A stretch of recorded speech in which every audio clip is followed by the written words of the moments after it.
Você está prestes a fechar o negócio da sua vida.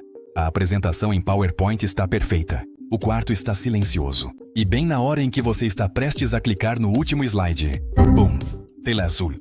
Seu laptop decide que agora é o momento perfeito para uma atualização crucial. Suores frios, olhares de compaixão. E nesse momento você percebe que seu computador não lhe pertence. Pertence à Microsoft.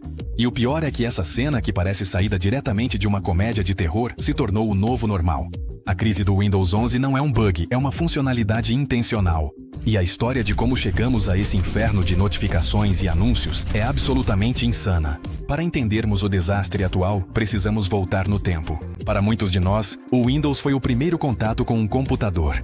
O som de inicialização do Windows XP é, para toda uma geração, a nossa Madeleine tecnológica de Proust. Era o sistema operacional padrão, o sistema operacional dominante, aquele que todos usavam em casa e no escritório. Era como o ar que respirávamos. Não estávamos pensando nele. Estava simplesmente ali. Essa onipresença criou uma gigantesca inércia cultural.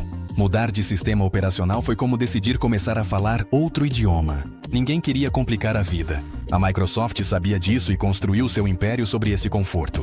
Mas o que acontece quando o conforto se transforma em uma gaiola dourada? A visão original de Bill Gates era um computador em cada mesa e em cada lar, todos com software da Microsoft. Uma visão ambiciosa, mas centrada no produto. No entanto, sob a liderança de Satya Nadella, a empresa mudou de direção. O objetivo já não era te vender um software, mas sim te atrair para um ecossistema. Azure Office 365, OneDrive. O verdadeiro negócio está na nuvem e nas assinaturas mensais. E o Windows 11 é a ferramenta perfeita para te empurrar para lá. É o simpático porteiro de um hotel de luxo que sorri para você enquanto fecha a porta atrás de si, certificando-se de que você não possa sair sem passar pela loja de presentes. O sistema operacional deixou de ser o produto para se tornar a isca. E qual é o truque para que você caia? O modelo de negócio que a Microsoft está aperfeiçoando com o Windows 11 é uma mistura diabólica de lock-in tecnológico e assinatura forçada. Pense nisso como o modelo das impressoras. Eles vendem a impressora quase pelo preço de custo, mas depois te sangram com os cartuchos de tinta, que custam mais do que um rim no mercado negro. Aqui, o computador com Windows pré-instalado é a impressora barata.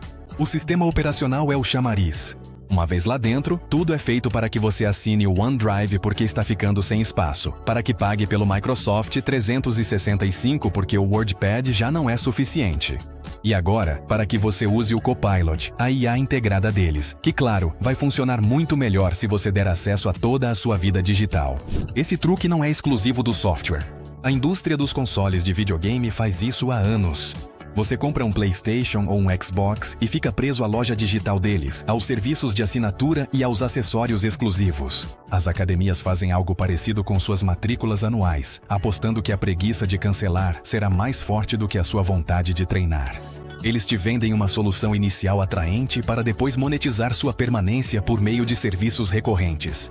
A Microsoft simplesmente aplicou essa lógica ao ambiente mais fundamental da sua vida digital, sua área de trabalho. Mas até que ponto eles levaram essa estratégia? É aqui que a coisa fica feia. O Windows 11 desencadeou uma série de decisões que parecem ativamente projetadas para frustrar o usuário. Anúncios no menu iniciar? Feito. Widgets inúteis que consomem recursos e mostram notícias irrelevantes. Claro. A necessidade de criar uma conta Microsoft Online para instalar o sistema elimina a opção de uma conta local. Um clássico. É como comprar uma casa e o incorporador imobiliário obrigar você a pendurar um retrato dele na sala de estar e a receber correspondências de marketing dele na sua caixa de correio para sempre. E a situação só piorou com a introdução forçada da inteligência artificial. O valor de mercado da Microsoft atingiu a cifra estratosférica de 3,8 trilhões de dólares, em grande parte graças a essa estratégia de serviços em nuvem. Enquanto isso, a satisfação dos usuários do Windows despenca. Um relatório da StatCounter mostra que, atualmente, quase 70% dos usuários do Windows continuam presos ao Windows 10, recusando-se a atualizar. Por quê? Porque a atualização para o Windows 11 veio com um requisito absurdo, um chip de segurança chamado TPM 2.0. Da noite para o dia, milhões de computadores perfeitamente funcionais foram declarados obsoletos, forçando uma onda de compras desnecessárias. Isso deixou cerca de 400 milhões de pessoas com a opção de permanecer em um sistema sem suporte ou comprar um novo PC. A mensagem era clara: ou você entra no jogo ou fica para trás. Mas, como em todo bom filme de espionagem, sempre há uma maneira de burlar as regras. Sua missão, caso decida aceitá-la, é instalar o Windows 11 sem uma conta da Microsoft. Durante o processo de instalação, quando o sistema pedir para você se conectar a uma rede Wi-Fi, simplesmente não faça isso. Se você estiver conectado por cabo, desconecte-o. Sem acesso à internet, o instalador, depois de insistir bastante, acaba cedendo e oferece a opção oculta de criar uma conta local. Em versões mais recentes, eles tentaram corrigir isso, mas a comunidade sempre encontra um novo truque, como inserir o e-mail nothankyou.com com qualquer senha, o que provoca um erro e desbloqueia a opção local. É um jogo de gato e rato, uma pequena rebelião digital contra o controle corporativo. O mais incrível é que grande parte dessa coleta de dados e dessa imposição de contas opera em uma zona cinzenta legal. Embora na Europa exista o Regulamento Geral de Proteção de Dados, as empresas de tecnologia são especialistas em redigir termos e condições de 200 páginas que ninguém lê, onde basicamente você dá permissão para que façam quase qualquer coisa.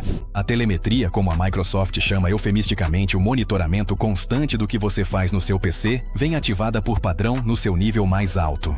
Desativá-la exige navegar por um labirinto de menus e submenus projetado para que você desista no meio do caminho. Não existe um grande botão vermelho dizendo, parem de me espionar, porque a ausência desse botão é justamente o negócio. No final, tudo se resume à economia da conveniência. A Microsoft sabe que a maioria das pessoas não quer complicações. Elas querem ligar o computador e que ele funcione, e estão dispostas a sacrificar um pouco de privacidade e a suportar alguns anúncios em troca dessa aparente simplicidade. A Microsoft vende a solução mágica de um ecossistema onde tudo está sincronizado e é fácil, mas para isso, primeiro criou sutilmente o problema, tornando a gestão local dos seus arquivos e da sua identidade cada vez mais trabalhosa. É uma estratégia brilhante e perversa. Eles te vendem o remédio para uma doença que eles mesmos te inocularam. Mas onde está o limite? O escândalo da função Recall foi a gota d'água.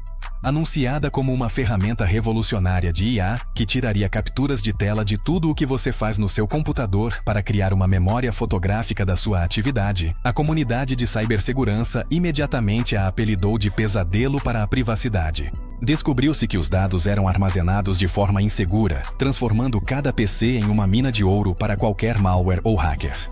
A reação foi tão brutal que a Microsoft teve que recuar e transformar a ferramenta em uma função opcional e mais segura. Foi um claro exemplo de convenience washing, vendendo para você uma suposta melhoria de produtividade que, na verdade, é uma ferramenta de vigilância em massa. E para maquiar tudo isso, o design da experiência do usuário é fundamental. O Windows 11 tem uma interface visualmente atraente, com bordas arredondadas e animações suaves.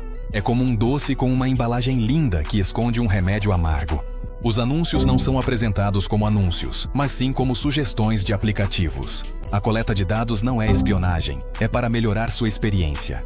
Esconder as configurações de privacidade é uma arte que eles dominam perfeitamente. Um design deliberadamente confuso que, como encontrar a Arca da Aliança naquele enorme armazém, é feito para que você desista. É psicologia do consumidor aplicada para te desgastar. O futuro que a Microsoft parece estar desenhando é um em que você já não será dono do seu computador, mas apenas um inquilino. Um futuro onde o Windows não é um sistema operacional, mas sim uma plataforma de serviços por assinatura, um PC como serviço. A IA não será uma ferramenta à sua disposição, mas sim um agente que tomará decisões por você, sempre dentro dos parâmetros e com os parceiros comerciais que a Microsoft decidir. Sua área de trabalho se transformará em uma vitrine personalizada e cada clique será uma oportunidade de venda. Parece uma distopia, mas cada atualização nos aproxima um pouco mais desse horizonte. Então, da próxima vez que seu computador reiniciar no pior momento possível, lembre-se de que não é apenas um simples erro técnico. É um lembrete de quem está no controle. Aquela tela azul que arruinou minha apresentação não era uma falha do sistema.